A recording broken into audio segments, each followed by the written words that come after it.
আসসালামু আলাইকুম। আমি ৩৫ ব্যাচের একজন প্রশাসন ক্যাডারের সদস্য। আমার নাম শফিক কিবরিয়া।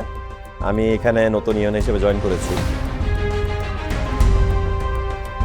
বিসিএস ক্যাডার হয়েছেন, এটা তো তেমন কোনো স্বপ্ন না।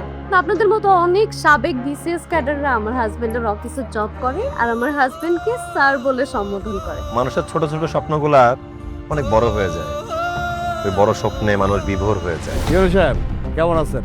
আমি আগস্টপটের এলাকার উদীয়মান নেতা। দেখুন, উনি উদীয়মান নেতা হোক আর শয্যাশায়ী নেতা হোক সেটা আমার দেখার বিষয় না। এখানে অবৈধভাবে কেন বালু তোলা হচ্ছে এই বিষয়টি কি আপনাদের বোধ জ্ঞানে নাই?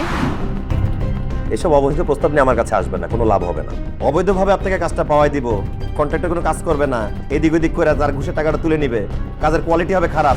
সমাজের, দেশের এবং এই দেশের মানুষের কোনো ক্ষতি হয় এমন কোনো কাজ আমি করবো না, কাউকে করতেও দিব না।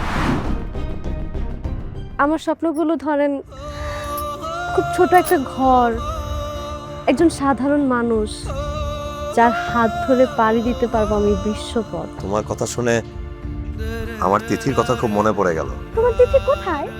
আমার সামনেই, চাইলেই তাকে ধরা যায় না, ছোঁয়া যায় না, স্পর্শ করা যায় না, শুধু অনুভব করা যায়।